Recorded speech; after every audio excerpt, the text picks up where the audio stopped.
All right, all right.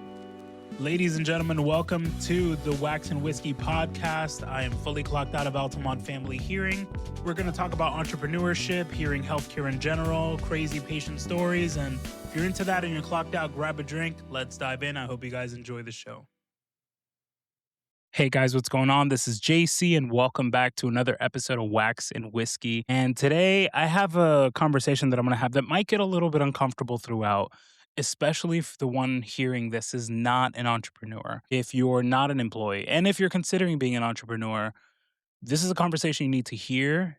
If you're not in a place of confidence in your business journey, if you're not in a place where you know who you are, you know the seeds that you've planted, you have cultivated those seeds, you are the one that is putting all of the work, and then somehow, let's say, other people feel that they are deserving of the work that you have put in, that they're deserving of equal compensation or a significant compensation for the work that you primarily did. So this is also going to tie into capitalism. And I don't really get political or anything like that, but I do believe in capitalism in general. Like, I am an entrepreneur, I employ, I provide a service, we help people in our community, and in doing that, we are for profit, and having profits, we have employees, and having employees, we can pay their livelihood. They invest into our economy either by going to the groceries, buying cars, buying goods. It is trades, and I do believe that people should make a reasonable wage. I do believe that as a business, you have a right to profit. You are the one that is working hard, putting the sweat equity in, taking all of the risk, and we're gonna break that down a little bit. If you're new to this show, this is Wax and Whiskey. I own Altamont Family Hearing. We're a hearing aid store in Altamont Springs. This is year 6 of ownership for me, and I would say that in the last year and a half to 2 years, maybe, is that we've started to catch our stride and grow. Right, we are not. I haven't made it. If you're the first time watching this and like, oh, he hasn't made it, but he has a pool behind him. I just want to preface this because I can kind of see how that can be a thing, right? And by the way, if you're listening to this, because I do a video version and a podcast version, I normally do this video outside of my patio. Oh, we're hearing some alarms. Maybe that'll pick up or not. Outside of my patio, and normally my pool is behind me. And I just want to say, I actually had my first pool home making $10 an hour working for somebody else without being an entrepreneur. So it just depends on how bad you want things. And I'm going to dive into that, right? So, but if it's your first time, I'm clocked out. It's a Friday. I'm not seeing any patients after this. I'm in my casual clothes, not the shirt and tie you would see me in. And we sip bourbon. Today, it's kind of hot. I'm going to have to probably take this headphone off in a moment. But we are sipping on Penelope toasted bourbon. I have had this before. Usually on this show, I'm trying different things. This is one I have had before. This is the first time I purchased this one, if I'm not mistaken. But someone did gift this to me once, and I loved it. And when I saw it in the store, I'm like, "Oh, this is the one." Also, this I have a bittersweet story with this. When I had lost my mom, a buddy of mine. That's actually where the gift came in. A buddy of mine came to my house with all of my friends unannounced to check on me, and they came with this, and that's why I'll never forget it. And it was great. It was so good. It's been 2 years since that happened, or about to be 2 years since that happened. And yeah, I'm trying not to go there, but it was a good time, and it was such an amazing gesture for my friends. These are my brothers, by the way. We have a boys chat. I play video games when I have a chance. I do have 2 kids, so I don't always have a chance to do that. But this is that chat. These are those guys. Those guys have been my boys, my friends since day one. Like, they helped me think about the name of my business, kind of every brainstorm, every step of the way. These are the guys. These are my vent session. Like, I sent them a picture even before doing this podcast saying, "Hey, we're going live," and they're like my number one supporters. So, guys, if you're listening to this, I love all of you. Albio, Angel, Gabe, Steven's not part of the chat, but Steve is in here. Kenny, RC, Vic. I mean, man, Sam, Oz. It's just now I feel like I'm forgetting somebody, and I'm like nervous. But Sal. Well, Sal was after Diesel. Orlando's his real name, not Diesel. But all of the boys, man, all the boys. I love you guys. You guys help me through so many stages of this entrepreneurship journey. But most importantly, stage one, day zero, before there was a name. My business, it's Altamont Family Hearing. So we are a hearing aid store. It was called You Heard at some point. Now, a little bit about me. I was born and raised in New York, in the Bronx. Then I moved to Miami in '06. So I'm kind of New York and Miami. It's hard for me to fully claim New York because I wasn't ever an adult there. But yeah, You Heard. That was going to be my urban name. So those that know me professionally, you're probably looking at this like, wow, this is a very different light, right? Because they show my tattoo. I'm normally shirt, tie, and not my casual self. But welcome. This is me clocked out, and it's okay because I'm not serving you as a patient right now. I'm clocked out talking about entrepreneurship, talking. Thank you for supporting me in this journey. And yeah. So and if you're an employee somewhere, let's say maybe you're considering becoming a hearing aid specialist or an audiologist. Maybe you're a student. Maybe you're just thinking about opening your own business. There's gonna be some things here that might sting a little bit. And that's okay. It stung me, and that led me to go kind of have a puzzled feel like, what is going on? I need to talk about this stuff. So first and foremost, let's pour up this beautiful Penelope. Let me tell you about it. So this is their toasted barrel finish. It says the toast is medium, and I do remember that it wasn't like too like charry tasting. It had like a little mellowy. I mean, we'll see it again, but that soft, like almost like a marshmallow feel in the background. It's 100 proof. I like 90 to 100 proofs and a little bit of it. All right, so let me read this. Let me tell you a little bit about it. Penelope Toasted Series explores the depth and complexity different char and toast levels have on our flavor profile. After full maturation, we finish straight bourbon whiskey in a charred American oak barrels, in new charred American oak barrels. 50% alcohol by volume, 4 years. That's cool. It has a batch 25302. Here we go. Let me open this up. If you guys are listening and not watching, just so you are aware, we do have a video podcast of this on Spotify and on YouTube. Making sure we're still working. Yeah, I had to take the headphones off. We're in Florida and it's getting way too hot. But before we begin, cheers to you guys. Look at that. Nice golden color. Oh, it smells so like it already has the scent, like right off the bat. It has that toasted, yeah, it's like a toasted, like buttery, yeah, like a nice little toasted buttery smell. It smells amazing. Like so normally what I'm doing is I don't know what I'm doing, by the way. I'm not a bourbon aficionado. What is it? A connoisseur. Oh, what's the name of the person? Is it a connoisseur? It's not a connoisseur. It's a it's gonna hit me after this podcast. Watch. The person sommelier. I'm not that. So I'm trying to figure this out, right? But it's mainly me just seeing what I like, what I don't like. And yeah, I remember liking this and I already have like I got flashbacks just smelling it. Also, it was a special moment in my life. So I think it's a little more memorable, that my friends came to support me in that really darkest time in my whole entire life. Not as sweet as I remember, but it definitely has that that delicious like toastiness to it. But let's dive in. So the first thing I want to talk about, it's a line that I say all the time when it comes to the gym. I just getting into that. I have a 100-pound weight loss journey. I'm always going up and down in weight. I go to the gym all the time. I'm a dad of two, as you guys know, entrepreneur.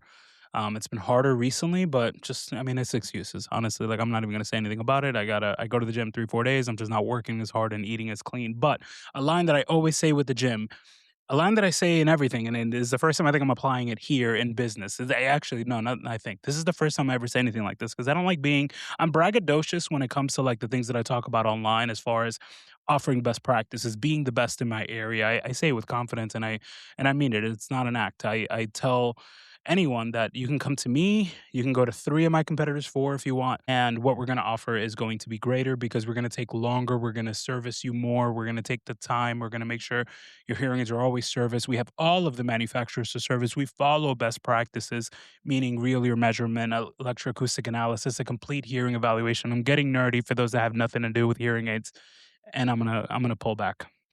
There's so many more things I can list, but I see all of my competitors, and no disrespect to any of them. I think that anyone that wants to do better has the opportunity to do better. They just need to want to do better. And I'm pretty transparent in what it is that we're doing. It's not a lie. It's not a lie. It's not a secret, is what I'm trying to say. There's nothing that I'm holding back. It's just do the best that you can at the minimum that the state requires you to do. Take your time. Maybe the setting that you're in, if you're in a corporate setting, they're looking at how long did you take with Mr. Smith and you don't have the ability to do so. And if you have a frustration doing that, I would say go do it for yourself. I don't mean to make entrepreneurship sound easy because man, it is not. Just this year, I was looking at personal loans just to make payroll for my employees. So let me dive into that. But if you have that passion and drive, it is worth doing. You dive in. You do what follows your heart. If you're like, man, I could do better than my employee thinks, my employer wants me to do it. I say this even if you are my employee.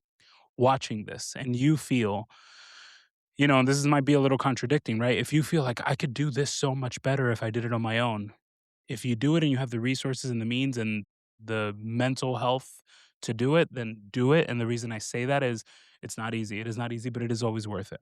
Right. So the line is don't be mad about the results you didn't get for the work that you didn't do. And where I'm going with this is in a business, the business owner has all of the risk, everything. When things go south, we're the ones that take it. When in the middle of the night, the burning question, the things that keep you up, keeps us up at night. It doesn't keep the employees up at night, or it should not, I should say, because you don't get paid enough. No matter how much you make, you don't get paid enough to carry the weight of the business if it isn't your business, unless you're somehow a co-owner or something like that, right? The benefit of being an employee anywhere is that you get to clock out. And clock out means you go home to your family, you have fun. Yeah, I'm not saying that jobs that you should never have stress because every job will always have stress, but it is never the mountain that the employer has on his or her shoulders, unless it's a huge company that has managers, supervisors, and then, they've made it. But I'm talking about small business mainly. Every small business owner stays up thinking about how do I do this? What about the marketing? Is my payroll right? Did this money come out? Did it go back in? Did this person clock in on time? Are they milking the clock? Are they doing the things they should? Are they saying the right things on the call? Is the patient being taken care of? Did we drop the ball?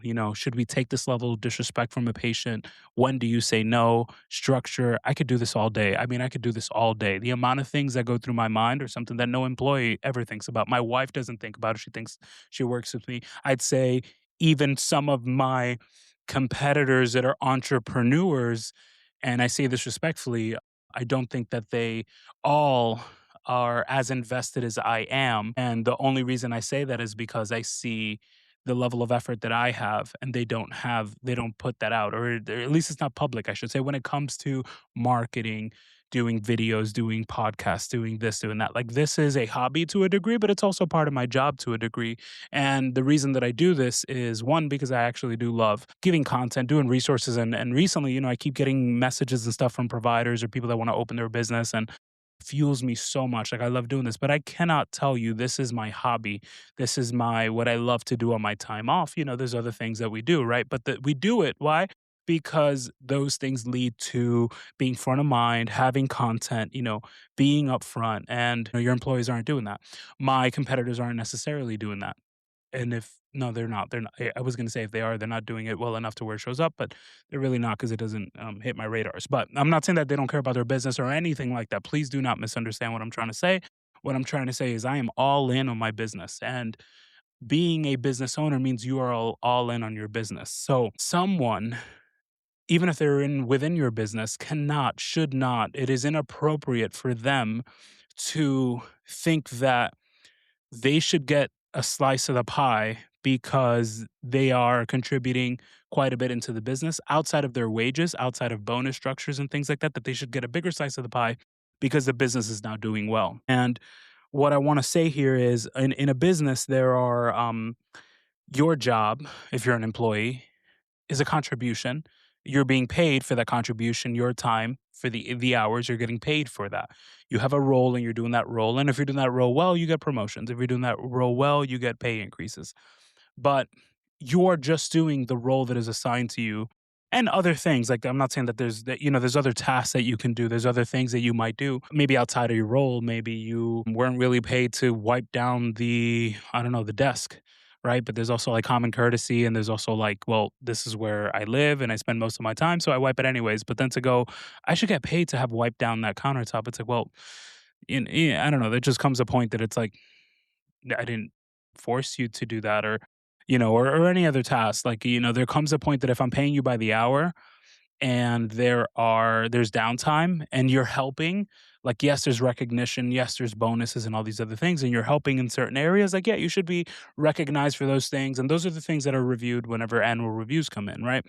But let's say the business goes from $500,000 to $5 million. Just because the business hit $5 million, it isn't because and I'm not saying that the contribution is not how do I put it, that the contribution isn't valuable, but it isn't the reason for the $5 million revenue increase.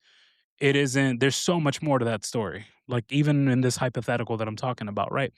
And by the way, this is not my story. I'm not 5 million. I'm not even $1 million in my office. So just because the business has boomed, it doesn't mean like I should get 20%, 10% like I do, 20% of the work here. So I deserve 20% of the revenue. Absolutely not.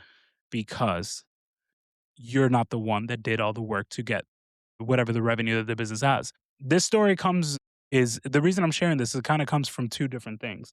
One is to tell the story that if you're an entrepreneur, you're opening, you're going to do a whole lot of work. The juice is worth the squeeze. Maybe it's gonna be tough in the beginning. And I say this line a lot. My wife says that I'm corny about this, but I don't know why it sticks to me. The juice is worth the squeeze, but you're the one squeezing. You're the one getting those lemons. You're the one squeezing. So you deserve the lemonade whenever, whenever there's profits, whenever things come out, like whenever there's revenue, and finally you're seeing the light because only entrepreneurs know how dark it is whenever you're going through down months, having to figure out how to pay employees, having to figure out like, man, I only have X amount of dollars. Do I put this in marketing to try to increase? Do I roll the dice? So I just sit down and pray and hope that things come in? That's happened to me, and I'm telling you, that's happened to so many businesses. Actually, what is it like? 50% of businesses fail before 5 years. Like it's a thing. Everyone sets out because they have passion in what they do and they think they can do it better, but it is hard out here. Rent is expensive, all these things, having employees, have like it is expensive. So it just takes like a few bad things that can happen to really like, and it could happen to me, and I'm blessed. I'm thankful. I've also worked so hard. So I gotta pat my back a little bit. Like I am working so hard to keep this thing going and afloat. And thankfully we're doing well. But it takes another pandemic for us to not do well. It takes, God forbid something happens to me, everything changes. My employees stay without jobs, you know, my family. I mean, so many things, right? And, I'm almost like jinxing even saying that. So I wish I'm gonna knock on wood or something, but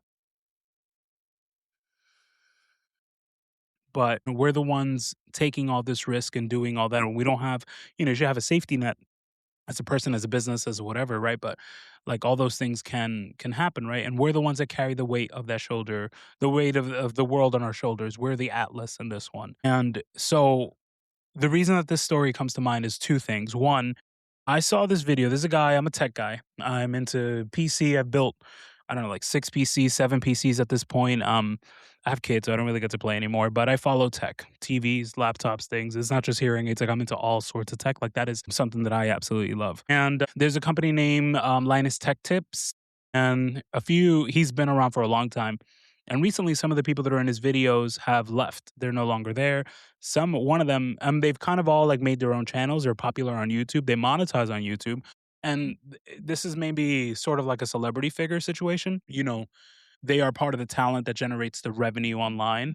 And so they probably thought that they could do it on their own, and they thought that they could do better. So they went ahead and did their own thing. But in one of the videos that I saw, one of the guys was like, it takes you building it was something like it takes you building your boss's third house for you to sit down and question, am I ever going to be able to afford a home on my own? And that resonated with me to some degree with one thing, but with one point of view. And the other is there was another video from the owner sort of saying, this is everything that it takes to be in business. This is how much we do on payroll. This is what our rent is. This is what our research and development is. This is what our marketing spend is. This is what all these things are. And when you break all those things down like that, man, that resonated with me because we're the ones that pay the bills. We're the ones that pay the rent. We're the ones that pay insurance. When things go wrong, like we're the ones that pay. We pay the merchant fees. We pay the taxes on payroll. There's investments. You're paying the investments. I mean, for the employees, like 401ks and simple IRAs and stuff like that, I mean, it's just so much, right? Like you're the one paying all those things. So like if you are the one that built the machine and you're consistently putting all the work, you deserve to reap the benefits. This is where I'm coming back to capitalism. Like it should not be, in my opinion, an even playing field. Like the government is saying everyone makes the same amount of money because that kills inspiration, drive, for people to do better, for people to do the best that they can. If we're all getting paid the same, then it kills, it would take away this fire that I have to be the best in Central Florida. To be the best in Florida, I already consider our practice to be the best in Central Florida because of all the things that I and my new employee, Tony, does. But, I want to be recognized on a bigger stage than just Central Florida. And that drive that I have, if we all made the same amount of money, like why? You know why? Like to get a trophy? Like, no, I want to be the best so that patients continue to trust us and come to us so that we can grow, so that my family has a better future, so that I can hire more employees, so I can pay my employees even better, so that I can invest. I want my people to make as much money as they can make. But there is a certain cap. Let's say that you are a massage therapist and you hire a receptionist. There is no world where that receptionist is going to make $80,000 a year. And unless they're doing other things, unless they're doing a trade. But as their role as a receptionist, it's not realistic. $50,000 a year, I would argue, is too much for a receptionist in today's day and age. You're answering the phones and it's there's certain things that, like, yes, we can pay you well, but here's that parameter, right? Like if a provider makes $100,000 a year, how can the receptionist make 80,000, right? Like if they're the ones bringing revenue and doing all the things, like their trade service is good, like it's very different. And people get uncomfortable with that sort of conversation. And I recently had a similar conversation to this. I'm not going to put the whole story out there, but it was a bit uncomfortable, but someone wanted to make $6 an hour more than their current rate. And I had to have this conversation of, I love you, I appreciate you, I value you. Would be so sad to see you go. But what this person was requesting was over $50,000 a year for a role that would does not make that, in our trade, in our space, right? But I also told her, hey, I would never have left to do my own thing to open Altamont Family Hearing if it wasn't the catalyst of I was at Here USA and I was not getting paid enough and I felt undervalued. They would say, "Oh, you're great, this and that, your close rate, you're this, that," like all these other things. I became nationally board certified. I didn't get a pay increase. I requested a location, which was Altamont Springs. They told me no, because if I'm not a doctor of audiology, I'll never have it, which today they have had hearing aid specialists in that location. But, I'll digress. If it weren't for those things, I wouldn't have taken the step to open on my own. So I told this person, and I'll tell you, whoever the viewer is, whether you're an employee or you're an employer who your employee is thinking about these sorts of things, if they have the opportunity to make a significant amount more. Like, you could try to earn them back. Like if they present like, hey, I'm getting $1 more here, it's cheaper to keep an employee, and when those circumstances present themselves, you need to evaluate, can I comfortably afford for this, or should I reevaluate the position that I have? Should I maybe have a new person that makes a little less, but maybe get a second person to pass the ball around a little bit more, delegate some tasks, quality of life for both of those people, right? All these things that, the business owner has to think about that the employers don't know are happening behind the scenes, right? But if that person has the opportunity, there comes a point that it's like, this is not personal, this is business. And if you have the chance to make 50, 60, $70,000 as a receptionist somewhere, then do you do it? But normally, when people want to make more money, and I want everyone watching this, everyone in my circle, I want everyone to do better for themselves.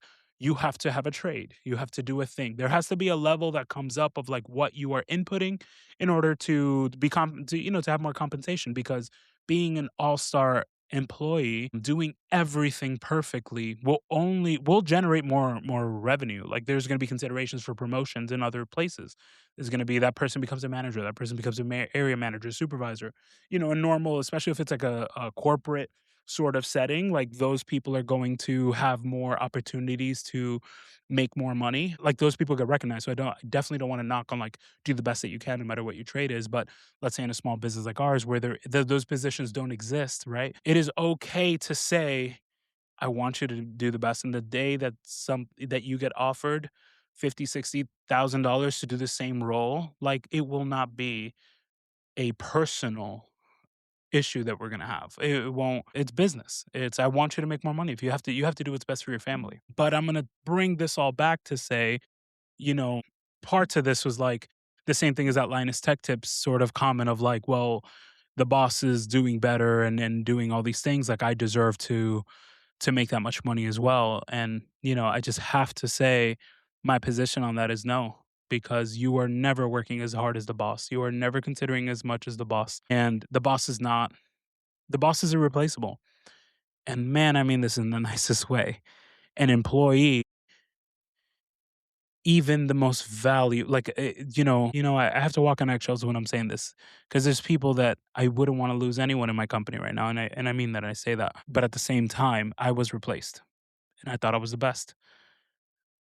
There's no one that's not replaceable, right?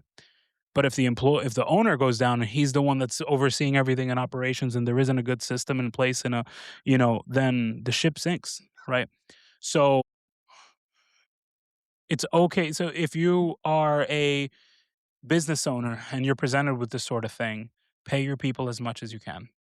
Especially if you think they might leave and they don't want to leave, pay them as much as you can. But there is that as much as you can, because you also have to be smart to look at, well, can I keep them on a relatively, a competitive wage? I'd actually say I'll go and say pay them more than what the position normally pays. My employees are making, in my opinion, more than what is the norm for the role. At least you should ask around and find out, like, what are people making. They're making more for the role, and they're going to make even more as we continue to grow, for sure. But I'm saying this today in a position that my business is doing well, and I'm thankful for it. I thank God for it. I thank my patients. I thank my community. I thank all the people that have supported, like, me on this channel, and like and comment. And by the way, I don't monetize on social media, so I say that because I mean it from my heart, not because YouTube is paying me a penny. I haven't seen a penny for monetization. You got to do like a viral TikTok dance or something crazy that I'm not doing. This is just me, like, sharing my journey with you guys. But I am thankful to you guys because it means the world. Like, it fuels me to keep doing videos and stuff like this. And so still going back, like, you can love those people, you want to retain those people as much as you can, but also you have to have the confidence to be like, hey, I'm the one that built this ship, and there are the dark times of the business. That employee was napping or sleeping at home or partying or on a cruise ship or living their life, doing whatever they do, doing whatever they do. They're doing whatever they do. And you're the one losing your mind. You're the one trying to figure out, like, how you're going to get by tomorrow. So, yes, hard work deserves recognition, compensation, all of those things. Like, do it. Like, yes, they deserve that. They absolutely do deserve that. But also, you are the one that built the foundation. You are the one that's doing all that. And even when someone, like, it's almost like sometimes you gotta have to not care what other people think. In that someone could be thinking like, oh, this guy's got all these profits and all these other things, which, by the way, is not my story. I'm giving you like a hypothetical because, yeah, like, it's just, I don't know, with everything that we have in our lives. I'm thankful for the growth of our business, but I'm just gonna go back and say, like, our home, we had it before I had a business. Like, our this is not actually not even a luxurious home, but we're at a 1,700 square foot 3-2 house in Altamont Springs. And someone might be like, oh, but you have a home. I had a home when I was making $10 an hour. I said in the beginning of the video, by myself. No one co-signed, no one gave me a penny for it. I've also always had work ethic, drive. I've always wanted, like, anyone, I could tell you, anyone that's ever worked with me will tell you that I've never been like a lazy person. Like, I've wanted to be the best provider, best employee, just about wherever I can. People that have seen me networking in the chamber, I did that before even owning a business. I was going as an employee trying to build up an office that wasn't even mine. Right? Like, it's just it's that's my work ethic, but my parents were entrepreneurs. I grew up seeing hustle since I was a little kid. I've said this story in another podcast, but I've said this story in another podcast episode. Not everyone has that same exact drive. And, that's it goes back to, don't be upset for the reward you didn't get for the work that you didn't do, right? Like, that's okay. Like, there are people that are going to be employees forever. There are people that are going to be annoyed enough to become entrepreneurs and go on their own. Some of those people will thrive, some of those people will fail, and then realize how valuable being an employee is, where you don't have to have all of that on your shoulders. And there's entrepreneurs that will go crazy and build another, go open another business and do that. And I know that tomorrow, if, like, hearing aid stores went away or something like that, like, if technology changed and affected the space, which, I hope this never happens, right? But, like, I'm gonna do something else. I'm gonna open another business and do another thing. But that's just the way that I've been wired. My wife will tell you that we've been together 16 years. For the 16 years before I was ever in this field, that's just been the way that I am wired. Anyone that knows me knows that's how it goes for me. And those that are going into business for themselves have that same little level of crazy of, like, I'm gonna do it. I'm gonna do it on my own. It doesn't even matter. I'm gonna hustle. I'm gonna do it. And other people don't have that. They have, they want to be comfortable, and like that is valuable.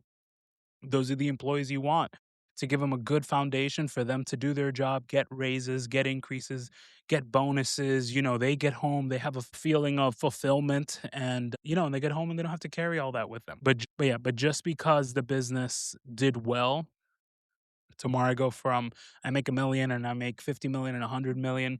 That doesn't mean that the employees are going to be making $10 million if the business did $50 million, right? Like it's not realistic. As you keep making more money, you have to invest in the business. I want more employees, and I want to have a community of good people that love me, that are connected, that want to do the right thing for people, that we can pay them well, that they can take vacation, that they have quality of life. But I want to keep having employees, and I want to have one day I would love to have a second location, or a third, or that. So there has to come, like, when there's profit, it's not like, oh, I'm gonna blow it and I'm gonna do all these other things. No, no, no. You got to save that money. You got to put it away.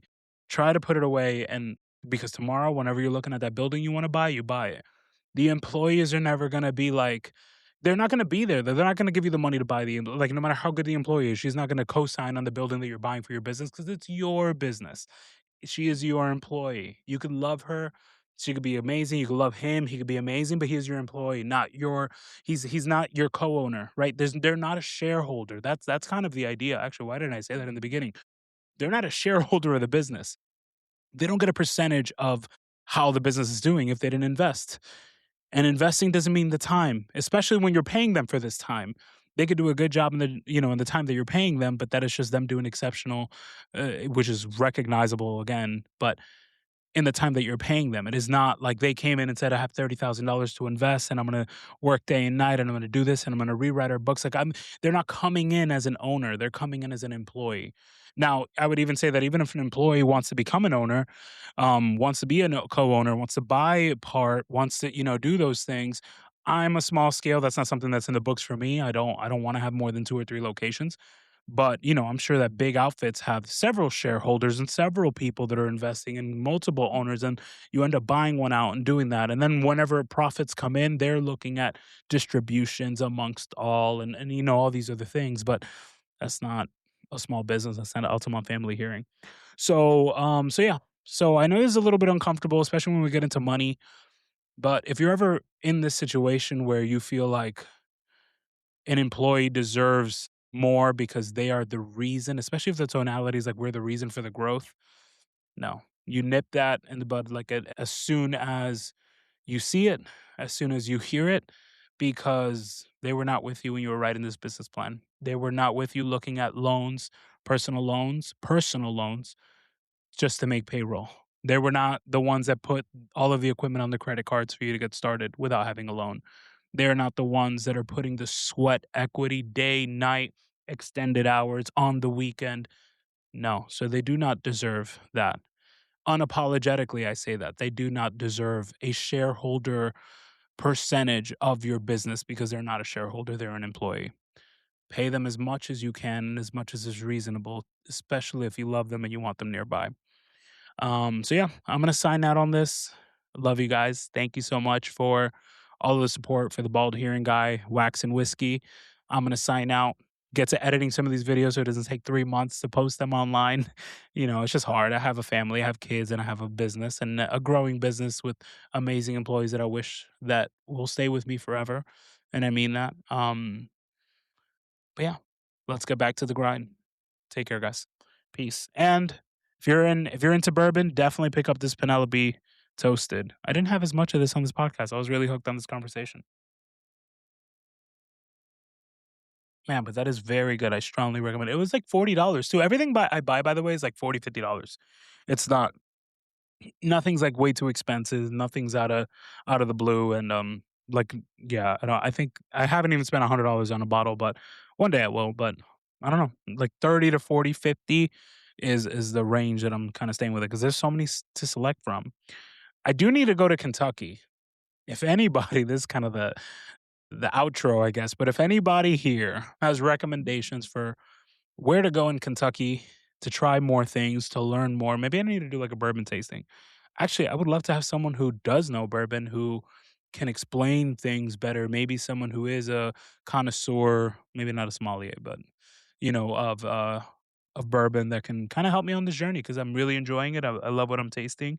For the most part, there's been a few that makers. I'm gonna go back. I didn't like it. The Maker's Regular, and then the other one that I had was the 46. That was like 2, 3 episodes ago. Um, that was not for me. But this so far is good, and that Heaven Hill that I had before, that was really good so far. And of course, the what was that other one? The Buffalo Trace. I know. Everyone makes fun of that one because that's like the easy one that everyone loves. But hey, I love it too. Everyone loves it. All right, guys. Bald Hearing Guy signing out.